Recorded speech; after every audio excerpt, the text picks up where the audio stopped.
Bismillahirrahmanirrahim. Assalamualaikum warahmatullahi wabarakatuh. Good afternoon, ladies and gentlemen. Today, I'd like to present about wedding in Al-Quran perspective. Before I present, I want to introduce myself to you all. Okay, my name is Muhammad Miftahul Robin. You can call me Robin. I live in Nganjuk. My department is Islamic Family Law. Okay, I'd like to present about wedding in Al-Quran perspective. Volume and page 3 and 15. Year 2011. Author Agustina Nurhayati, reviewer Muhammad Miftahul Mukarrami. Writing purpose: to know the concept of marriage in the Quran and how Muslims develop the concept of maintaining and perpetuating the marriage which is stated in their current legislation. Research ratio. First, definition. The scholars of the Shari School of Law define marriage as a contract that contains the ability to have husband and wife relationship with the pronunciation of marriage or something related to it. Purpose of marriage.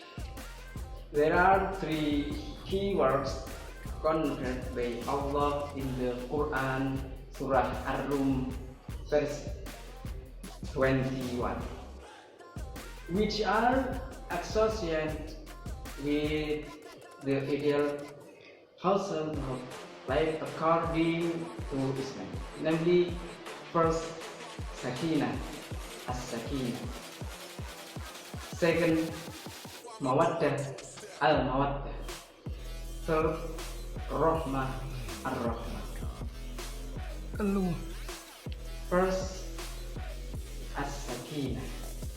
It is a peaceful atmosphere that surrounds the household, each party carrying out the order of Allah Subhanahu wa Ta'ala with diligence, mutual respect and mutual tolerance. And then, second, al-mawaddah. It is the emergence of a sense of mutual love and affection, so that the sense of responsibility of both parties increases. Last, third, ar-rahmah. It is a healthy and blessing of spring from Allah Subhanahu wa Ta'ala, as well as of pouring of the love of husband and wife and their children. Marriage wisdom. First, channeling sexual incidents legally and correctly. Second, the best way to have children and develop offspring legally. Third, channeling fatherly or motherly instinct. And fourth, fostering a sense of responsibility in order to nurture and education children. Fifth, shares the sense of responsibility between husband and wife that each party has borne so far. Sixth, I think the families of each party. And the last segment, extend life. Oh, aduh. Muslim state marriage law. First, age limit for marriage. UU number 16 year 2019 concerning amendments to law number 1 year 1974 regarding marriage has increased the minimum age for marriage for women from 16 years to 19 years. Thus, the age of marriage for men and women is 19 years old. And then second, marriage registration. The Quran does not prohibit an obligation to record a marriage, but in terms of benefit and the position of living in a state of law. In Indonesia, it refers a prospective husband and wife to register their marriage at the local KUA. Divorce before the court. Article 39 paragraph 1 of the marriage law number 1 of 1970 states that divorce can only be carried out before a court session after the court. Consent has tried and failed to reconcile the two parties. This rule is different from classical fiqh books, which state that divorce can occur with one statement from the husband, and then verbally or in writing in earnest or duty.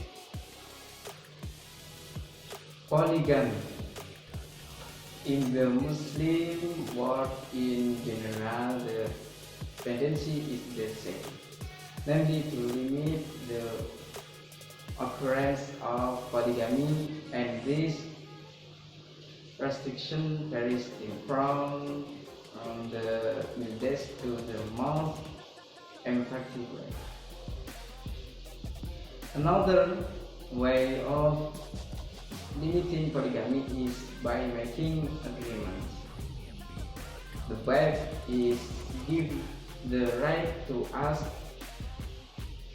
the husband when getting married to make an agreement that if he found to remarry another woman, the wife can immediately ask for divorce to the court or automatically for divorce if it is the wife party.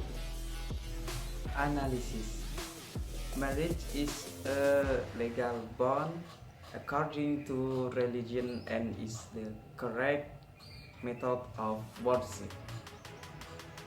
The legality of getting recognition from the state is the registration of marriage at the local KUA. Okay, the last closing. First, in the view of the Quran, marriage is image and at a building lasting family of Sakinah, Mawaddah, and Rahmah.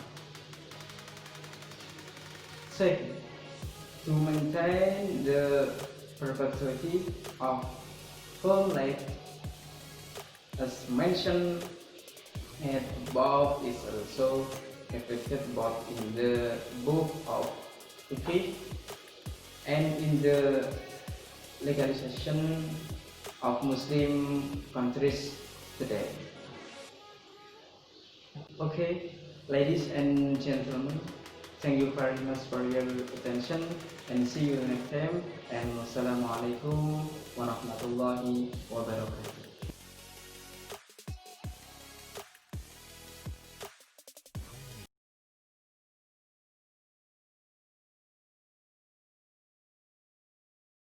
Assalamualaikum warahmatullahi wabarakatuh. Perkenalkan, nama saya Rahmat Agung Sudayu. Saya Prodi HKI ataupun Hukum Keluarga Islam Pasca Sarjana IAIN Kediri. Di sini saya akan mereview salah satu artikel jurnal dari Ahmad Fauzi di Pengadilan Agama Tarakan, Kalimantan Utara yang diterbitkan pada tanggal 1 Agustus tahun 2015 dengan judul Peran Hakim dalam Reformasi Hukum Keluarga Islam di Indonesia. Ada 4 poin yang akan saya sampaikan. Yang pertama adalah tentang masalah ataupun identifikasi masalah, yang kedua adalah metode, yang ketiga adalah hasil, dan yang keempat adalah analisis. Pada pembahasan pertama ataupun poin pertama tentang masalah yang penulis ungkap.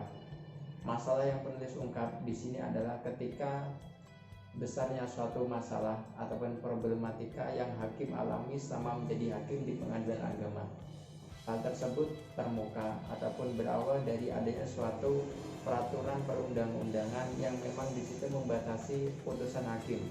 Kita tahu bahwasannya hakim itu memiliki suatu peraturan perundang-undangan berupa hukum formil dan juga hukum material, di mana dalam salah satu pasal dalam hukum tersebut yang termaktub pada pasal 22 AB yang di situ berbunyi bahwasannya hakim itu bisa dituntut apabila hakim menolak adanya suatu perkara yang masuk untuk diadili disebabkan karena menurut hakim permohonan ataupun perkara tersebut cacat prosedur ataupun kabur. Padahal kita ketahui di dunia hukum terdapat istilah NO. Apa itu NO? NO adalah suatu pendapat hakim, kesepakatan hakim ataupun majelis hakim bersepakat bahwa adanya suatu perkara yang diajukan di pengadilan itu cacat prosedural ataupun kabur, maka itu boleh di NO ataupun ditolak.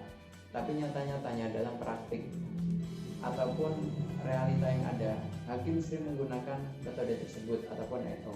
Tapi mengapa dalam pasal 22 AB menjelaskan hakim bisa dituntut ketika hakim menolak suatu perkara yang masuk disebabkan ataupun dikarenakan adanya sesuatu yang kabur ataupun tidak jelas unsur ataupun gelar perkaranya. Itu masalah pokok yang ada di artikel jurnal ini.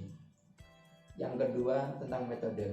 Berdasarkan pengamatan saya, metode yang digunakan oleh penulis adalah metode deskriptif analisis, di mana deskriptif analisis merupakan suatu pendekatan yang dengan caranya itu menggunakan kajian pencarian masalah ataupun identifikasi masalah yang ada pada saat itu, yaitu tanggal 1 Agustus 2015. Pada kali itu, pada hal tersebut, beliau mengangkat suatu tema tentang problematika terbelenggunya hakim yang memang di situ seolah menjadi corong Dewan Legislatif ataupun DPR, di mana dalam pendekatannya tersebut, dalam pendekatan deskriptif analisisnya, penulis lebih cenderung merasa bahwasannya munasabah sekali permasalahan yang diangkat dengan fenomena yang sedang terjadi. Untuk itu penulis menggunakan metode deskriptif analisis yang dalam kesimpulannya itu merupakan hasil dari temuan penelitian. Poin yang setelahnya ataupun poin yang selanjutnya adalah tentang hasil. Adapun hasil penelitian yang telah penulis gambarkan itu merupakan harus adanya reformasi hukum keluarga Islam yang ada di Indonesia dengan catatan bahwa hakim ketika memutus suatu perkara tidak boleh hanya terbelenggu dengan undang-undang ataupun teks yang ada, melainkan hakim juga merdeka memutus suatu perkara berdasarkan intuisinya ataupun hati nurani hakim. Kita ketahui ada teoretikus yang berpendapat bahwa putusan keadilan hakim itu terdapat 2 kategori pokok. Yang pertama adalah keadilan ataupun putusan substantif, dan yang kedua adalah keadilan prosedural. Keadilan substantif itu berbicara tentang keadilan norma hukum ataupun apa yang dimandatkan oleh pasal ataupun hukum itu, yaitu yang disebut dengan keadilan. Adapun keadilan berdasarkan putusan prosedural, yaitu hakim di situ tidak boleh lepas dari hukum formil dan juga material. Artinya hakim ingin memutus demikian tetapi undang-undang tidak membolehkan, maka hakim tidak boleh memutus seperti itu. Itulah yang disebut dengan putusan hakim secara prosedural maupun secara substantif. Berdasarkan analisis saya melihat dari artikel jurnal tersebut, sang penulis lebih cenderung mengarahkan hakim untuk memutus putusan berdasarkan substantif ataupun sukma hukum dengan melihat antropologi hukum ataupun dengan melihat sosiologis historis. Artinya tidak serta-merta semisal orang mencuri tangan, semisal orang mencuri makanan, dipotong misalnya didenda administratif ataupun dipenjara kurungan selama 5 tahun. Tidak serta-merta hakim langsung memutus satu perkara, oh kamu jatuhan hukum 5 tahun penjara. Tidak, melainkan di situ hakim melihat sosiologis historis, apa sebab yang menyebabkan seorang tersebut mencuri. Itu dari hasil. Kemudian sekarang analisis saya di Indonesia, inisialisasi pencantuman saksi itu masih lemah. Artinya hukum itu diciptakan tujuannya untuk mencari keadilan bagi mereka yang membutuhkan ataupun untuk mensejahterakan masyarakat. Namun dalam praktiknya pelanggaran jamaah hukum yang harus menjadi perhatian Dewan Legislatif belum juga tuntas.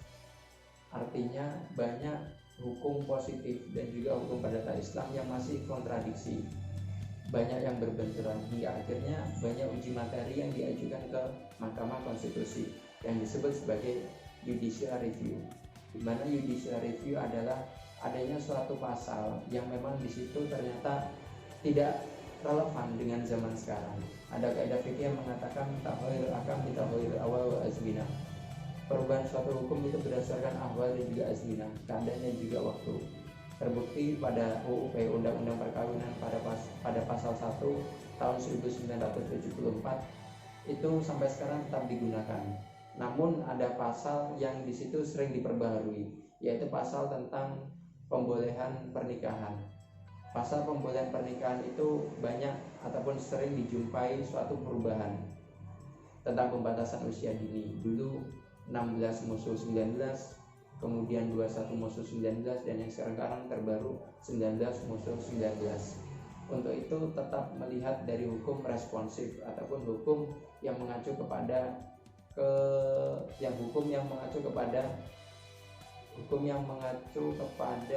kebutuhan masyarakat.